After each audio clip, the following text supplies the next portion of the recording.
We're coming up on E3. I can't wait. Starting to get some E3 questions, too. This is kind of cool. Anyway, thanks for joining us on Sifted.net. You know that Sifted does a lot more than just give you some pack loving. We've got the ability, Shane has the ability to sift through all your relevant, interesting news. You set what you think is interesting. They figure out what you will want to read. You can tweak it as you go. It's absolutely worth $2.50 a month to save you 250 hours of scouring the internet to find the stuff you care about. But you also get Pack Lovin' as part of that. We hope we're going to have some more original series. Worth it. Join Sifted if you can. If you can't, I understand. Watch on YouTube for free. Okay, this week's first question from Sifted, from Danny Endurance.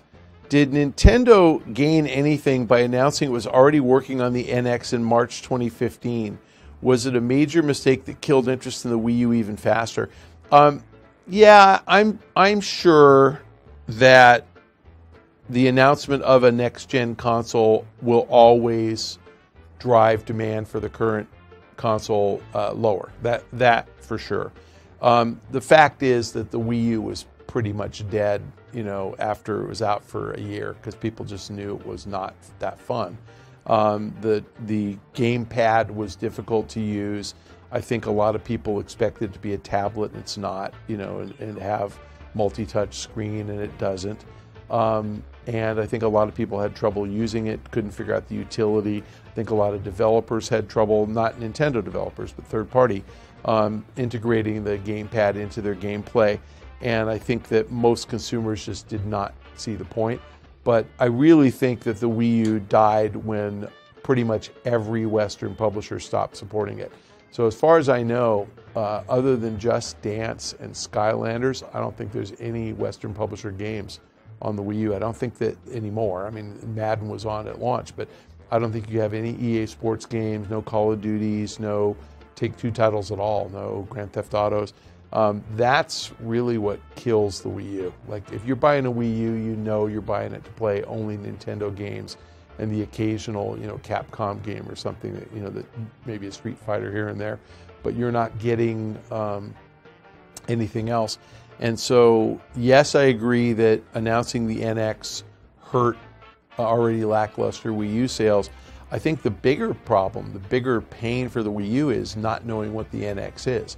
I think a lot of consumers assume the NX is a true next generation console, and it might be. But then again, it might be, some kind of box that accesses the internet and lets you play mobile games. I mean, we don't really know what it is. If the NX is going to be an all online console system where everything is downloaded and it's going to be Nintendo proprietary again, and Nintendo's 5 mobile games, then I think they really made a mistake. But we're going to find out. I think what's fascinating is, here we are, it's 14 months after they announced it, and we still don't know what it is. I mean, what takes so long to finalize the feature set and to communicate that to consumers? I don't get it. And we're going to get through E3 next month, and we're still not going to know what it is. So that's pretty bad. They're going to announce something this year. Good for them. But I would not be all that optimistic that this thing is going to actually hit the March 2017 launch date. Because if we don't know what it is by June, it's going to be awful hard to get third-party software support that makes sense.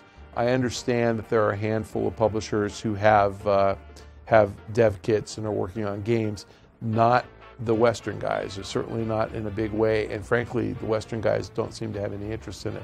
So I think this thing is going to have trouble succeeding unless it's really compelling and the Western publishers decide they have to put all their games on.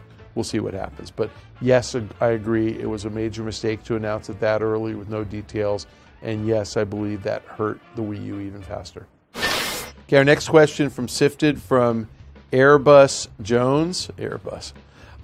Considering the captive audience, why don't developers and publishers sell their loading screens as advertising? Using Call of Duty as an example, the collective time spent looking at them must be huge. Wow, what a good question.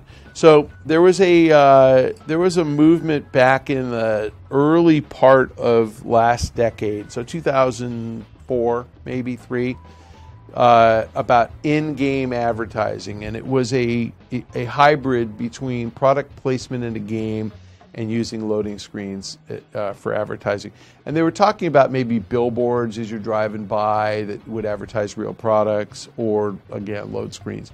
There was a company called Massive Entertainment that was based on that, and Microsoft bought them for $200 million and then shut it down a few years later. This has been something that the game publishers have talked about for a long time. I think that because you pay for a game experience, there's a natural aversion to being, subjected to commercials. And that makes sense. It's sort of like, going to the movies, you don't